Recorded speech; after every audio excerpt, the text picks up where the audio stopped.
Mami Onyx, sobra-sobra ang sakit na aking nararamdaman sa araw na iyon, Mami Onyx. Ipinagtabuyan ako ng sarili kong asawa at ipinagpalit ako sa isang babae na ngayon lang niya nakilala. Mami Onyx, sobra akong nasaktan.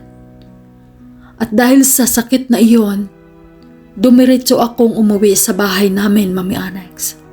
At nakakuyom pa rin ang aking kamao, Mami Onyx. At dumiretso ako sa harap ng altar at inilawan ko ng kandila. At sinumbong ko lahat ng aking nararamdaman sa mga sandaling iyon, Mami Onyx. Doon ko namalayan, Mami Onyx, nung mahimasmasan na ako na nasa bunutan ko at meron akong nahawakan na buhok na galing sa buhok ng kabit ng aking asawa, Mami Onyx. At dahil doon, pinaapakan ko sa itim na Santo Niño ang buhok na iyon na galing sa kabit ng aking asawa. At nagdesisyon ako, Mami Onyx, na pumunta ng simbahan upang doon ipagpatuloy ang aking pagsusumbong sa Panginoon, Mami Onyx, dahil sobra kasakit ang aking nararamdaman sa panahon na iyon, Mami Onyx. Kaya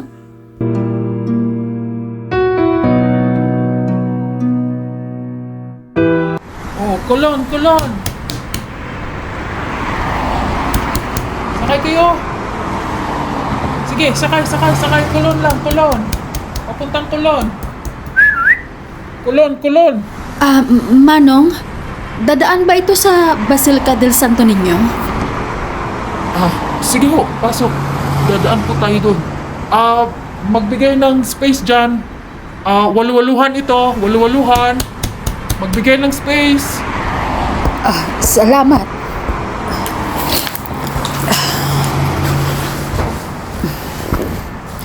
Okay, let's go.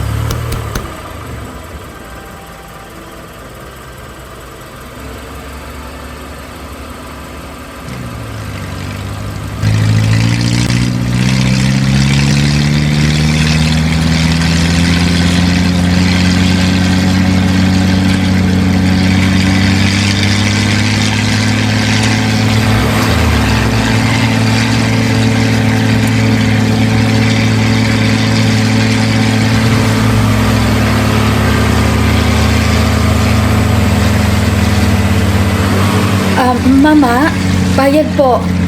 Diyan lang ako sa may Basilica del Santo Niño. Baba lang po ninyo ako dyan. Salamat.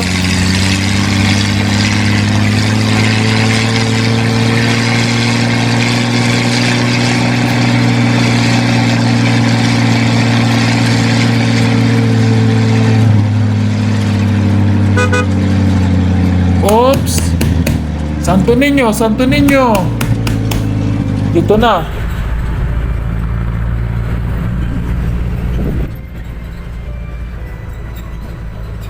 Salamat po. Sandali lang, bababa lang. Let's go!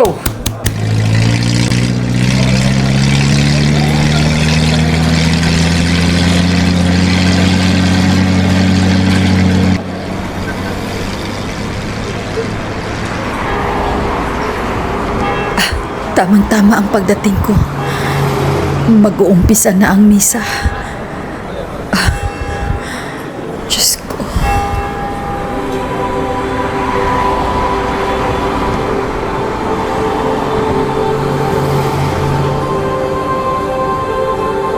Dito lang ako luluhod.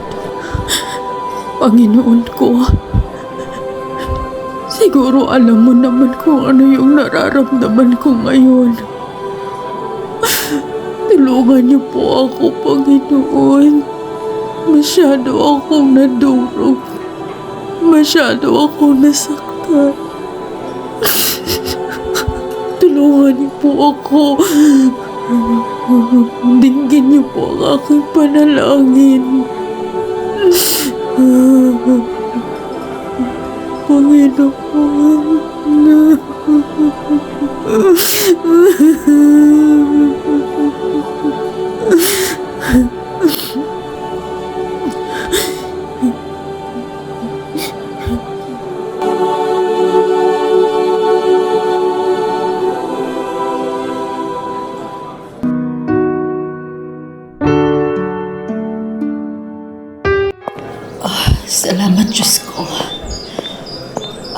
bibili mo na ako ng bulaklak bago ako uwi para ilagay ko sa altar.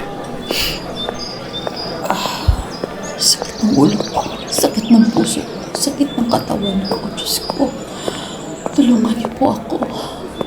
Patatagin niyo po ako, Lord. Iha! Iha! Halika dito! Halika! Lapit ka sa akin! Ako kaya yung tinatawag ng matanda? Lapitan ko.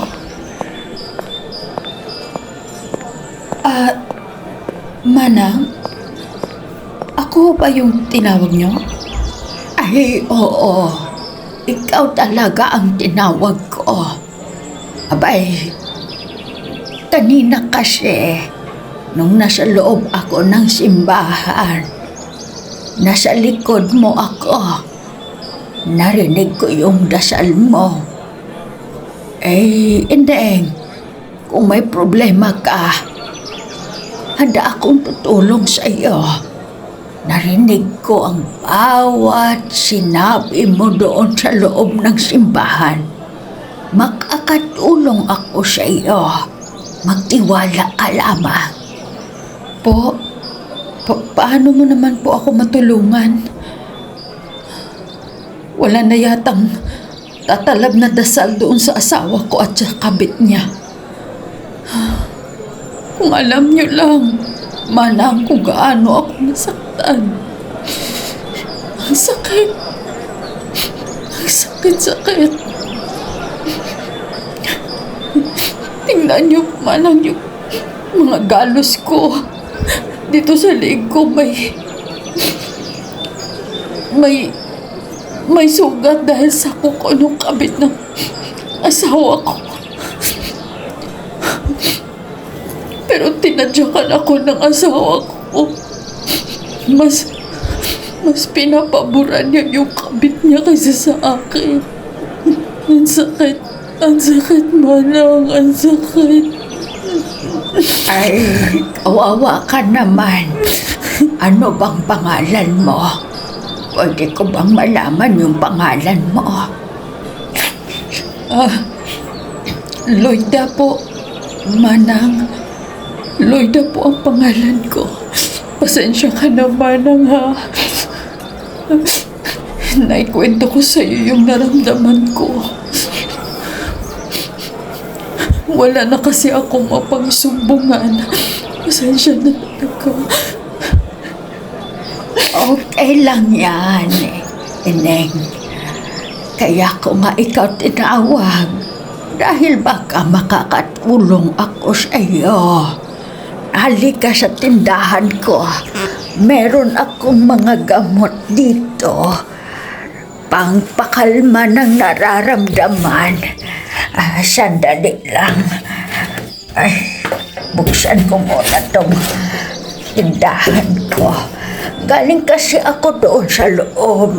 Ay, nakita kita.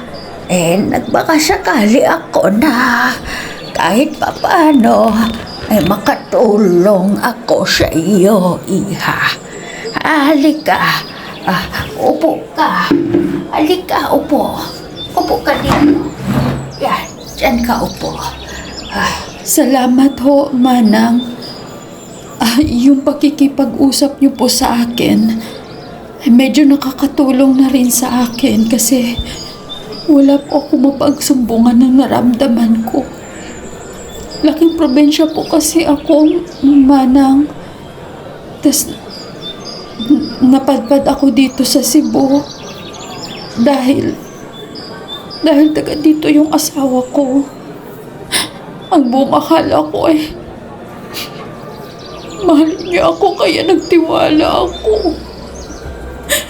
Ayaw ko naman sabihin sa mga magulang ko yung ginawa ng asawa ko sa akin at yung pagtataksil niya. Kasi ayaw kong masira siya sa amin. Malaking tulong na po, Manang, yung pakikipag-usap niyo po sa akin. Ay, Iha. naunawaan ko yung nararamdaman mo. Hindi talaga madali ang mawalay sa magulang at magtiwala sa isang tao na taon lang ang pagkakilala mo sa kanya. Alam mo, mas maganda talaga na kasama mo ang pamilya mo para may kakampi ka. Pero sige lang, kahit hindi mo ako kaano-ano, ay magtiwala ka sa akin. Bibigyan natin ng leksyon ang kabit niya at ang asawa mo nang magtanda. Ano, gusto mo ba na bigyan natin silang dalawa ng leksyon na hindi nila makakalimutan? Gusto mo ba iyon? Ha? Ineng? Ha? Gusto mo ba? Makakatulong ako sa iyo, Loida. Magtiwala ka lamang sa akin. Ano? Magsabi ka lang. Handa akong tumulong sa iyo. Loida. Sa paanong paraan mo po ako tulungan, Manang? Paano niyo po ako matutulungan? Gusto ko silang bigyan ng leksyon sa pasakit na binigay nila sa akin. Pero paano po? Ano pong dapat kong gawin? Bigyan mo lang ako ng hibla ng buhok ng kabit ng asawa mo.